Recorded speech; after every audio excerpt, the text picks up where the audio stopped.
Hi everyone, welcome to another video for the Reproducible Rehabilitation Research Education Program, or Repro Rehab. This is, I believe, now the fourth video in our sort of crash course introduction to R. We've been through some basic steps of R functions, importing data, merging those data into a single master document. And in today's video, we want to talk a little bit more about data wrangling and how we can actually clean data that we have. So we've stitched data together into kind of the loose general structure that we want. But as we look at this data set in detail, we're going to see that there's a few different problems with it. And we want to kind of get it into a tidier data format to make it a lot easier to work with. So before we actually get into R, let's just take a look again at the Repro Rehab repository. So this is cloned from my GitHub repository online onto my local machine.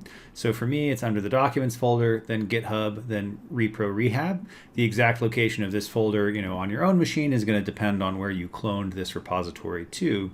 But let's go ahead and look in the data folder.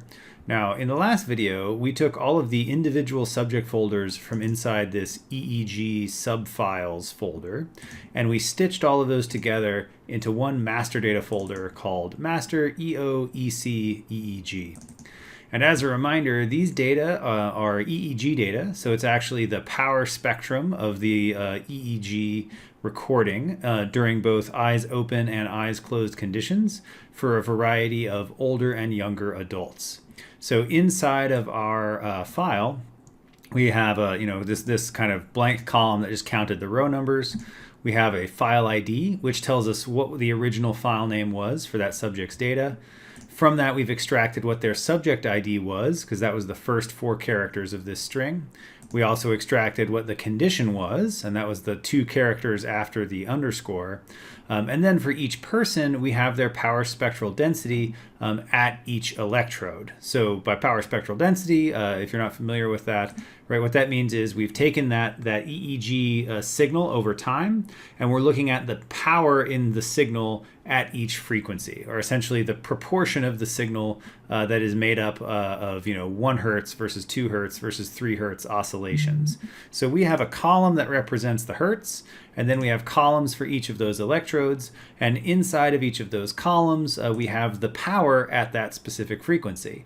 But as you can see, we have some columns where we have missing values, and as we go down, we actually run into an issue where we have basically 0 power in the signal. Due to the filtering that was done with these EEG data, once we hit about 80 hertz, there's almost no power in the signal anymore, to the point where we've got a lot of rows that just aren't really functional and aren't really meaningful for our subjects, because for frequencies, basically 80 to about 512, I think is where it stops, we just get a whole bunch of zeros. So this works great as like a master data file. It retains all of the individual subject information at kind of the finest resolution.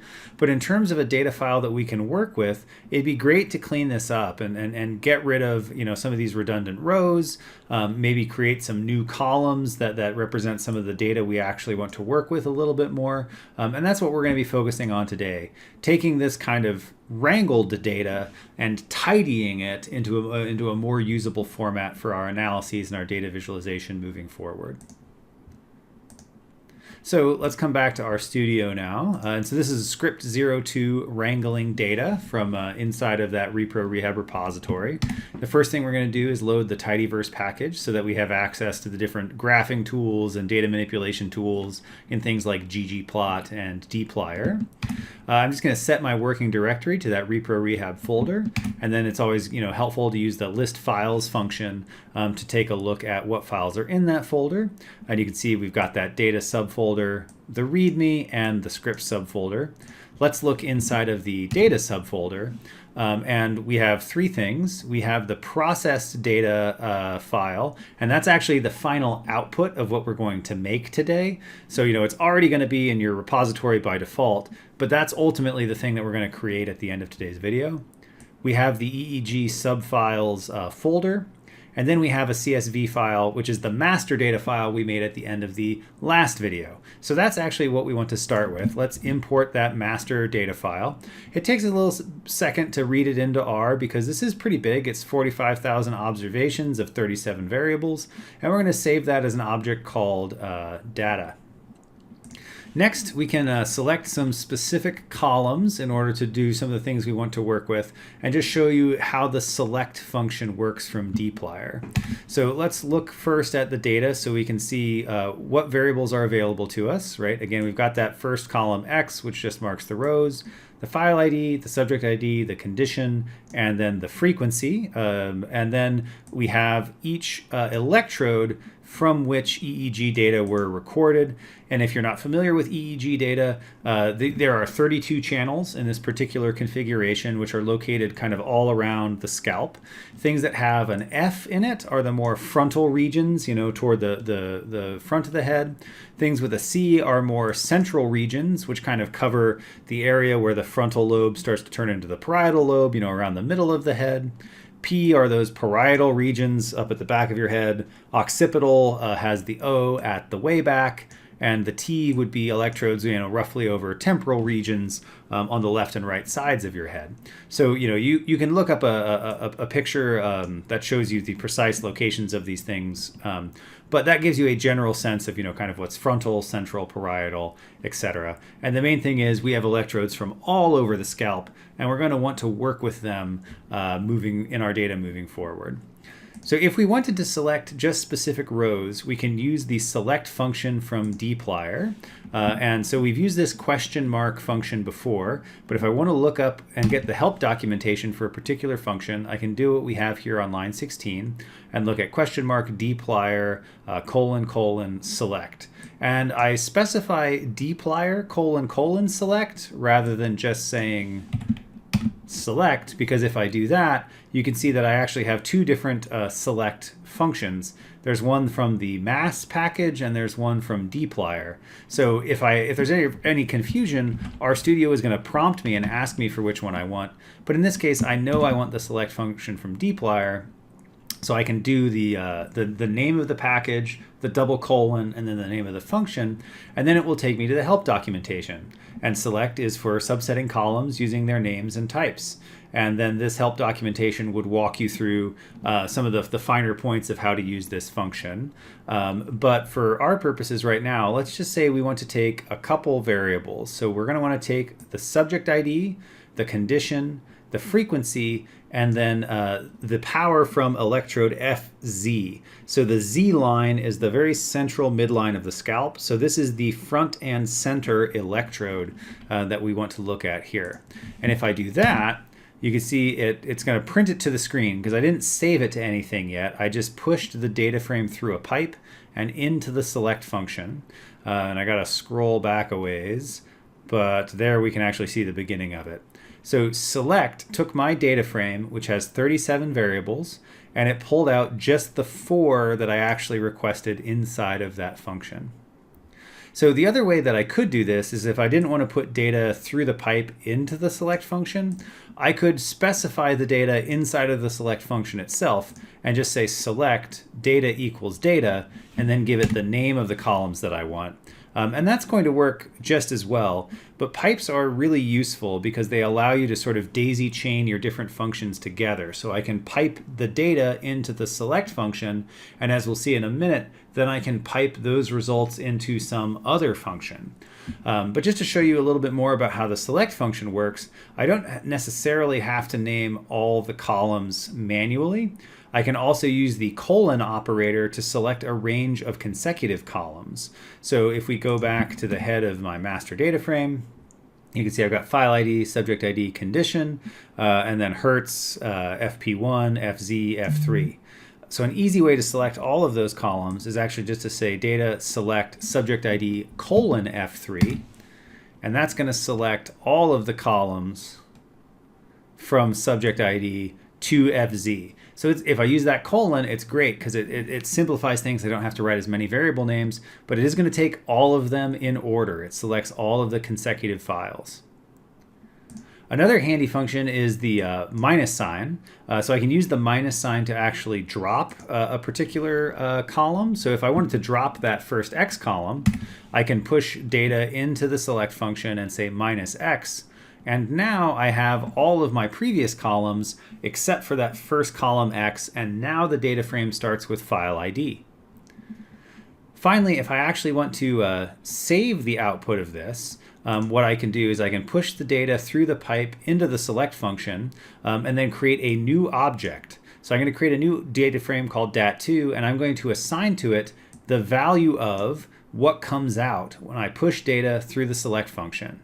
And in this case, I'm going to drop both that first x column and I'm going to drop the file ID, because I'm not as worried about, what the original file name was anymore. I just want to know what the subject was and what condition it was. And I already have that from the subject ID and the condition ID variables. And now if I say head dat2, I can take a look at the header of this new file, and you can see x and the file ID variables are dropped, and it starts with subject ID and condition, and then I have all the power spectra as I normally would, because dat2 is the same length, right? It has the same number of rows as data, but it has 2 fewer columns because I've dropped 2 of those variables. Next, as we saw with the when we had this open in Excel, we had a whole bunch of values down below 80 Hertz that were effectively 0, and we might want to screen those values out. So a handy way to do that is using the filter function. In much the same way that select can be used to filter out particular columns, filter can be used to filter out particular rows. So again, you can use the help documentation to get more information about the filter function. But if I wanted to push my new data frame, dat2, through the filter function, I could select just the data for subject OA01. And if I do that, you can see it's going to pull out just OA01, but all of their conditions and all of their Hertz, because I'm not filtering on anything else. I'm just saying when subject ID equals OA01, give me those rows.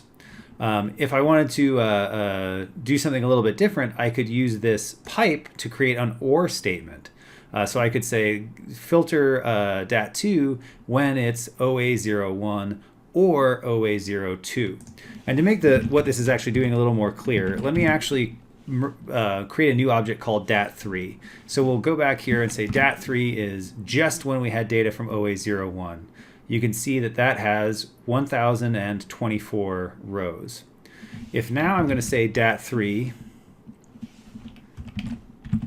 is all the data where the subject ID equals OA01 or it equals OA02, now you can see I have double the number of rows because I've accepted all the data for both OA01 or OA02. So any row that matches one of those 2 criterion is going to get through, and now this is going to have the data from 2 subjects in it.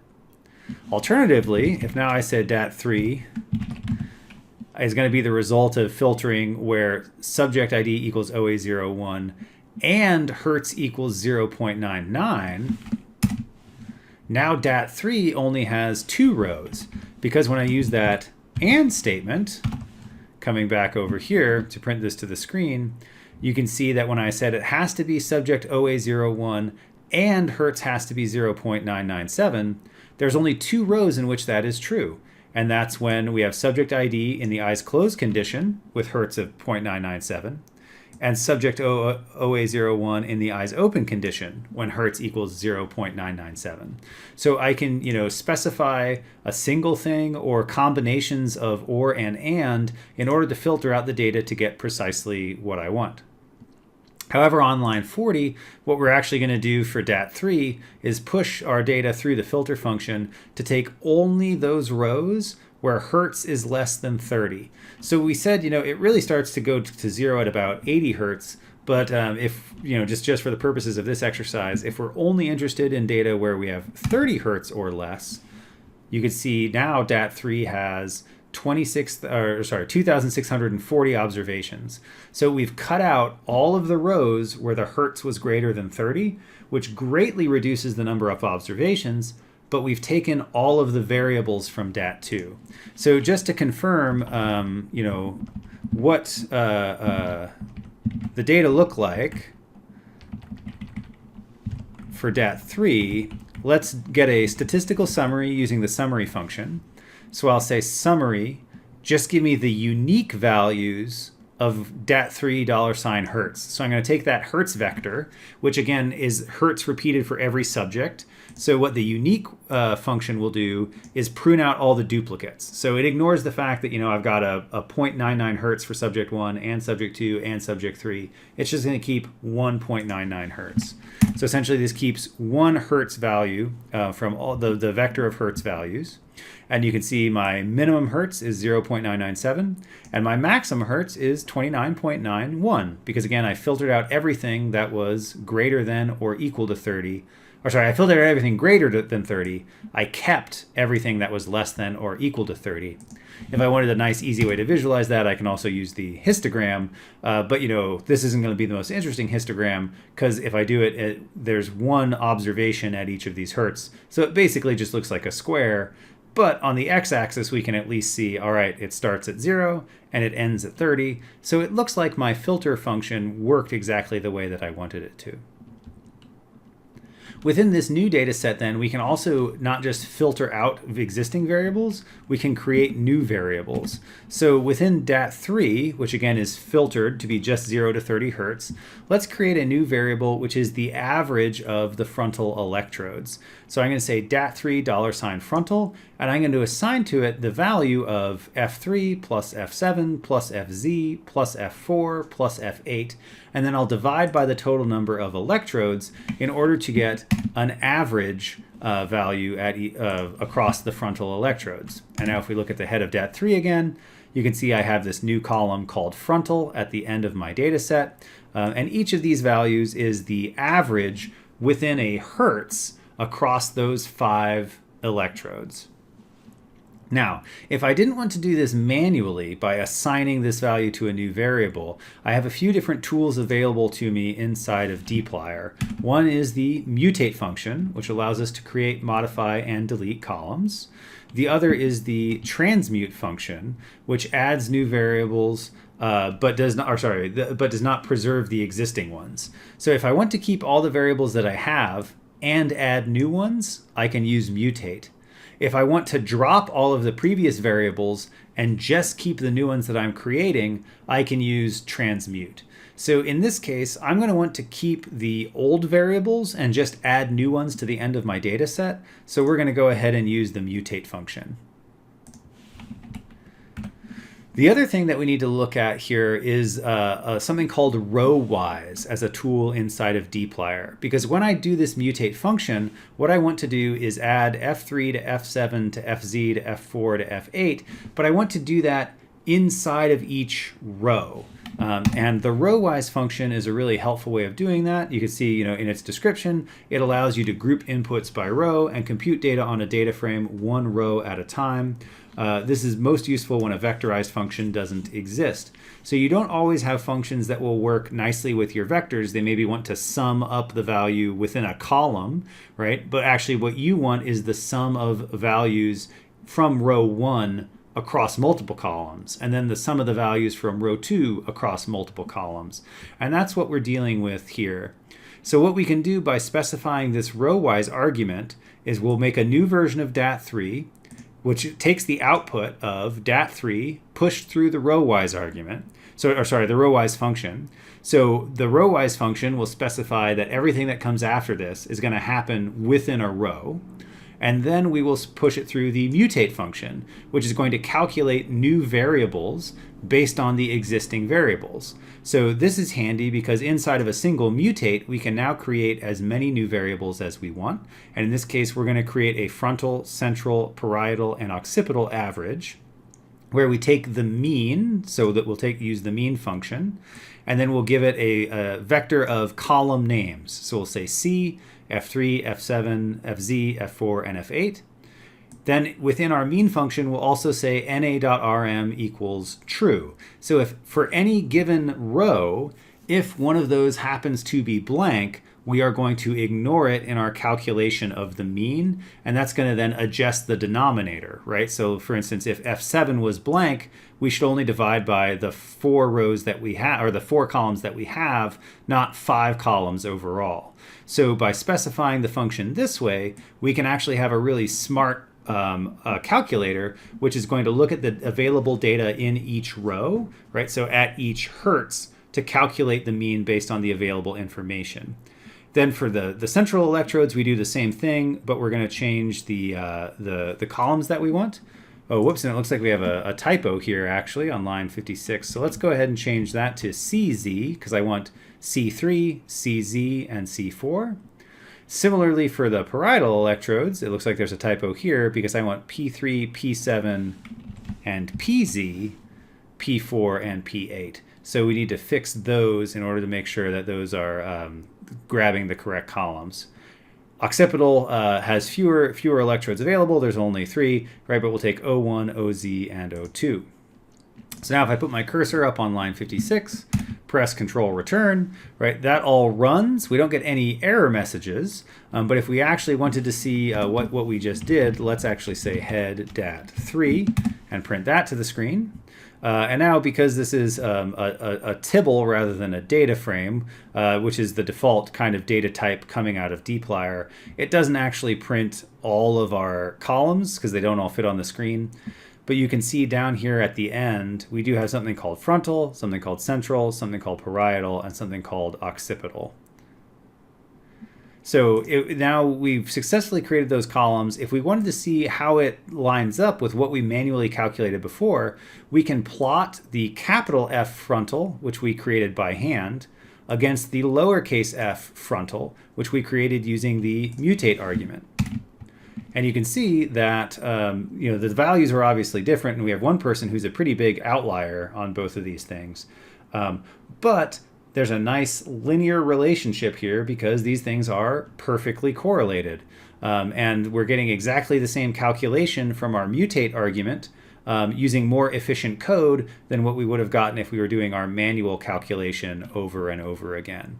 We can check that also using the core function. So we can use core to get a Pearson's correlation between the capital F frontal vector and the lower f frontal vector.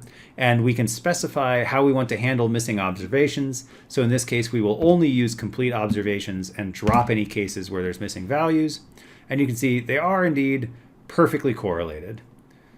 So now that we've filtered out the rows with the frequencies we don't want, we've calculated some nice summary statistics that tell us about the mean power in the frontal region, the parietal region, and the occipital region for each person. What we can do now is actually subset some of the data in order to drop some of the columns we're no longer that interested in. Because again, we're really interested in the power on average in the frontal, central, parietal, and occipital regions. We're not as worried about holding on to the exact values in F3, F7, FT9 anymore. So we can create a new data frame, which I'll call DAT4, which will take the value of DAT3, pushed first through the select function. So I'll select subject ID, condition, hertz, frontal, central, parietal, and occipital columns. And then I'm going to push that through the mutate function one more time to create a few new columns. One will be called log hertz, which will be equal to the natural log of our original hertz column plus 1. Then we're also going to take log frontal, which will be equal to the log of the frontal power, log central, which is equal to the log of central power, log parietal, which is equal to the log of the parietal power, log occipital, which is equal to the log of the occipital power. And actually looking at this, I'm going to go ahead and I'm going to drop that plus 1 because I should either add that in for all of them or I should add that in for none of them to make sure that they stay on kind of the same scale. But just as a reminder, when you're taking the natural log, if you would take the log of 1, it goes to 0. But I don't think and if you take the log of 0, it goes to negative infinity. So one of the things you can always do is add a plus 1 at the beginning to make sure any zeros now take the value of 1. When you take the log of them, they go back to 0. But we don't have any values that are actually 0, so I don't think we'll get any negative infinities. So I don't actually need to include that plus 1 here. So let's go ahead and run this code. Looks like it runs without any problems. let's go ahead and just take a look. So you can see, all right, we've got our hertz, we've got, the frontal power, central power, parietal power, occipital power like we had before, and then we have our mutated variables. Hertz, right, the first value of 0.997 is a negative value when we log transform it, which makes sense, because if this was 1, the natural log of 1 should be perfectly 0. This is a little bit less than 1, so the natural log of that value is a little bit less than 0. So this looks like our log transform has been implemented successfully. And the next thing that we can do is just export this process data so that we can have it in a workable format moving forward. So I'm going to set the working directory to our data folder, and then I am going to use the write.csv function to export this most recent data frame we made, dat4, and I'm going to export it as data_processed_eeg.csv. And then when I do that, I can come back to the data folder. Here we have this data processed EEG. It should have a timestamp that matches on your computer whenever you actually use the write.csv function. If I open that up, you can see, all right, I've got my subject ID column, my condition, and my hertz. Critically now, though, right, hertz cuts off at 30 hertz for each condition, and then I go on to the next condition, right? And so then I'll have 30 hertz in that condition, and then that's going to cut off, and now we'll go to the next subject, right? Because I have 2 conditions per subject, 30 hertz per condition, and then now we're moving on to the next subject here. Similarly, in my columns, I have not only the sort of the raw values that I wanted, hertz, and then the average frontal, central, parietal, and occipital values.